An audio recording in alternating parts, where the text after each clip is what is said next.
Hi everyone, and welcome back to First the Coffee Crochet. In this tutorial we're going to go over how to make an even moss stitch pot holder.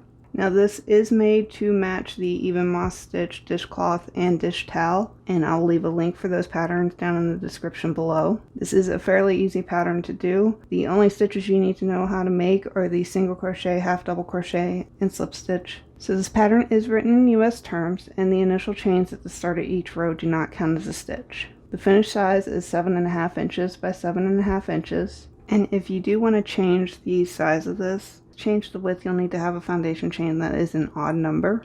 And to change the height, you'll just want to change the amount of times that you do the repeat row. And you do want to use a 100% cotton or wool yarn. Do not use one that's coated, since these do come in contact with high heat. Acrylic is also not a good one to use for this because it does melt.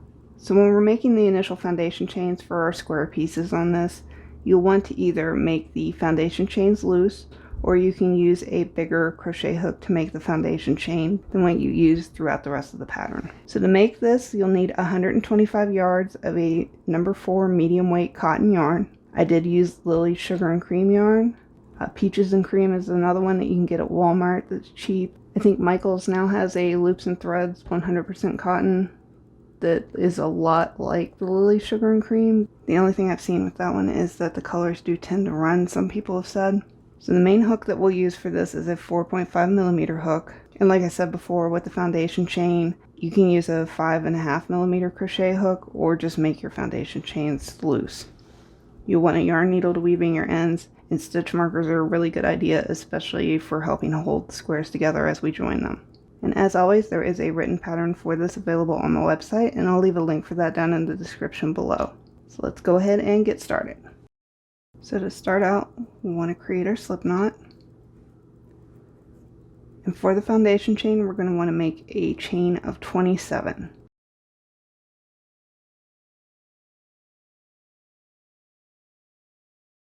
Okay, so for this, once we have our foundation chain, we're going to be working in the back bumps. So you'll turn over your chain and you'll see these little bumps on the back here. And that's where we're going to be putting our first row. So we'll be starting in the second chain from the hook. So this is the first and that's the second. And we're going to start off by doing a half double crochet into that second chain. So to do that, we're just going to yarn over, insert our hook under that back bump, yarn over and pull up a loop, and then yarn over and pull through all 3 loops. In the next chain, we're going to do a slip stitch. We're just going to insert our hook underneath that back bump of the chain, then we're going to yarn over, pull a loop through that chain, and then continue to pull that up through the loop that is on our hook. And then in the following one, a half double crochet. And we're just going to alternate this all the way across the row. 1 half double crochet, 1 slip stitch. And your last stitch of the row should be a slip stitch.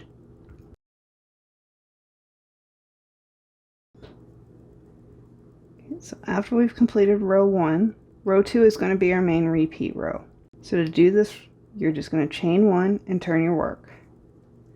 And starting in that first stitch, we're going to do a half double crochet.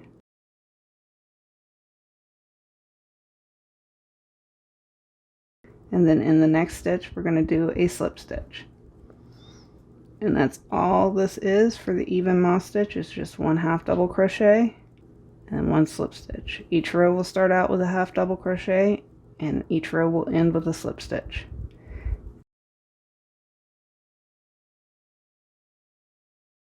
And that last stitch will be a slip stitch, and you're just going to repeat this all the way up through row 29. So you can go ahead and pause the video and I'll meet you back here at the end of row 29. Okay, so after you finished row 29, we're going to put a border around our square that we've made. And we're just going to start here going down this side, and we're just going to do single crochets evenly spaced. Now as you go down, keep count of how many single crochets you put in this, because when we go around and we're doing this side, we need this number to match this number. And we'll also need it to match when we do our second square. Okay, so we're going to chain 1 here, and then starting right here, we're just going to do a single crochet. Now there's no exact spot as to where to put these. We're just going to try to evenly space it, so you just kind of look at it and see where it would come down here.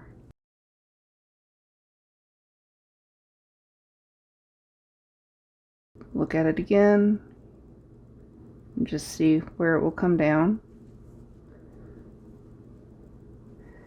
And the main thing that you want to make sure here is that you aren't stretching these out. So if I put this, say, over here, that's just not going to look right. You can see how this one is starting to pull towards there because this is too far out.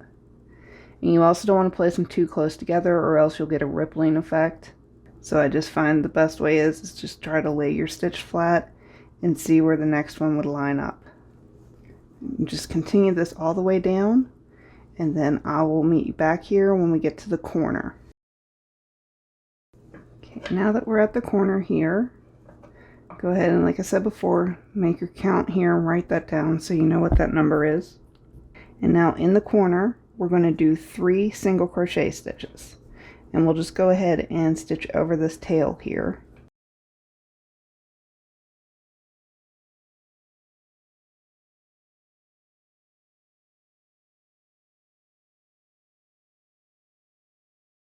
Alright, and now across this bottom we'll just do a single crochet in each stitch all the way across.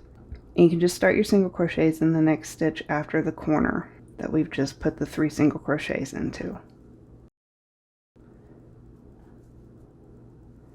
And just do that in each stitch all the way across. You can go ahead and pause the video and I'll meet you back here once we get to the next corner. Okay, and now that we're at the corner, we're going to go ahead and put 3 single crochets into that corner stitch. That'll bring us around to our next side.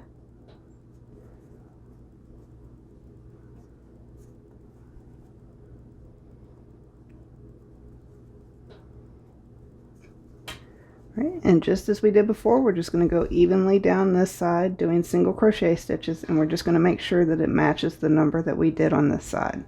So for here I had 25 stitches going across, so I'll make sure that I have 25 stitches going across here.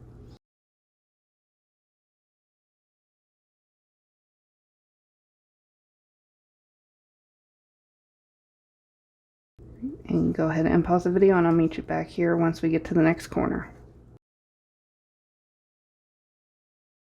Now that we're at the next corner here, we're going to go ahead and do 3 single crochets into that corner stitch.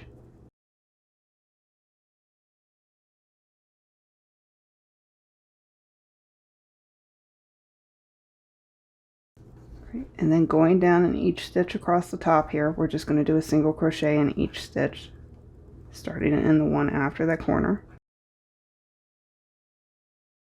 And I'll meet you back here once we get to the last corner of the square. Okay, now that we're at the last stitch of this, we're going to go ahead and do 3 single crochets into the last stitch, which is our last corner. And then we're going to go ahead and join this using a slip stitch to the first stitch that we did.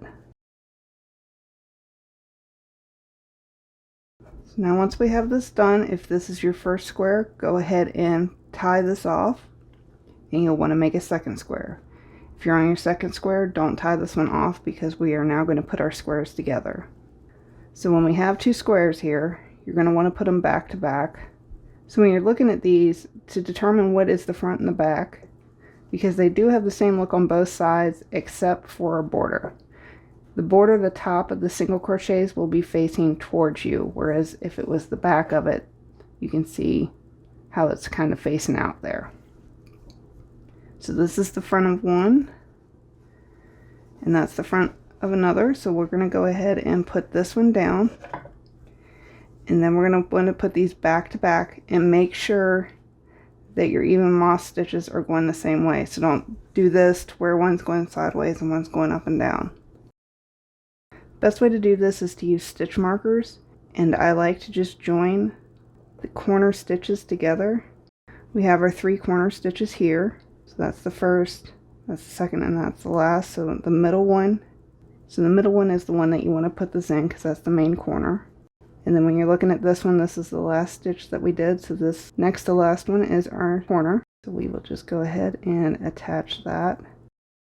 And just do this with each corner. You can go ahead and take these tails, just put them down flat, because we'll just stitch over these and then stuff them inside.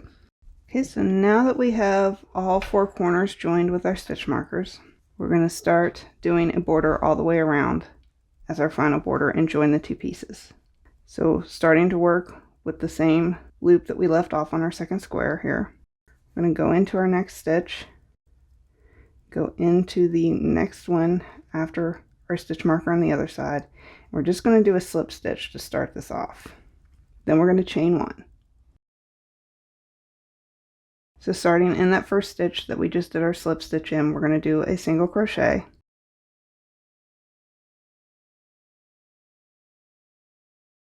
And I'll use another marker here just so we know which one is our first stitch.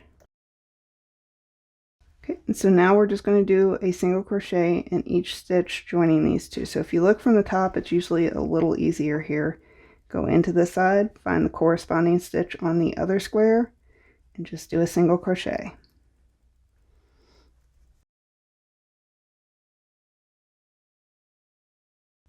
Insert your hook again, corresponding stitches, single crochet. Just do this all the way across until you come to the next corner where you have these joined with the stitch marker.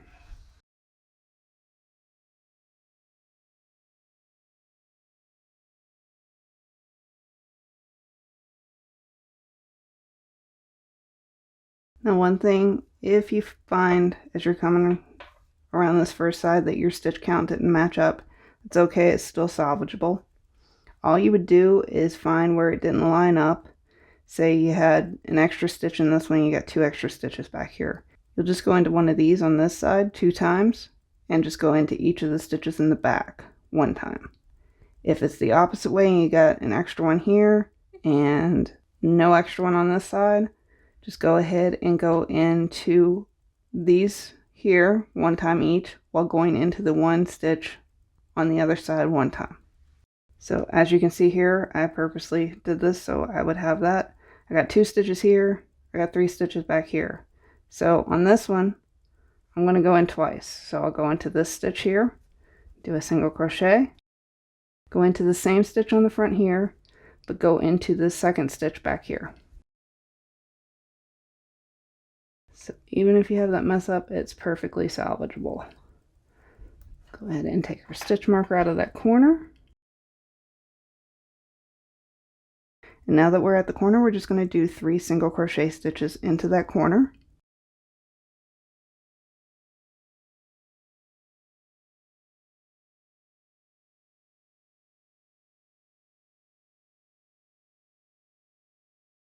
All right, and now we're just going to do the same thing.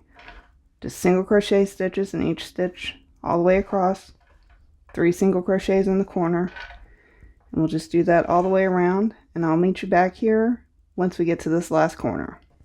Okay, now that we're at our last corner here, we're going to do 3 single crochets into that corner.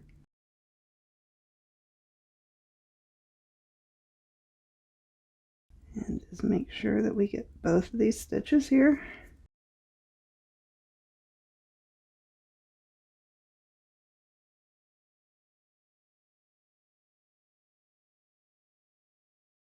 And now we're going to use a slip stitch to join our first and last single crochet together. Okay, so now you can stop here and fasten off and weave in the ends if you'd like, or if you want to put a handle on there, you can continue on. And we'll do that now. So if you wanted to do a handle, you can go ahead and chain 10.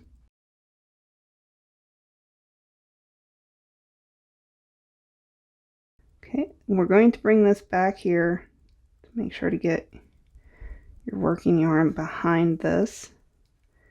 And what we're going to do is we're going to use a slip stitch to join it into the last stitch of our corner here that we did.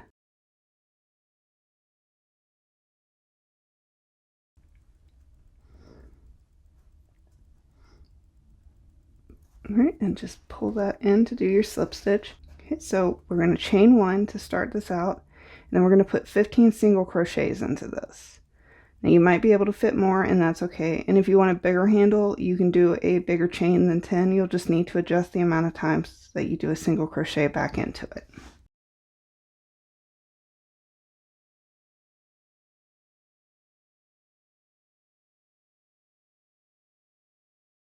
Okay, so after your last single crochet on the ring, you're just going to use a slip stitch into the base single crochet that we started our chain from, and just do a slip stitch to join that. And from here you can go ahead and fasten this off and weave in your ends and enjoy your new pot holder. Thanks for watching, and if you enjoy these videos, go ahead and subscribe to the channel and hit that notification bell so you can be notified as new ones come out.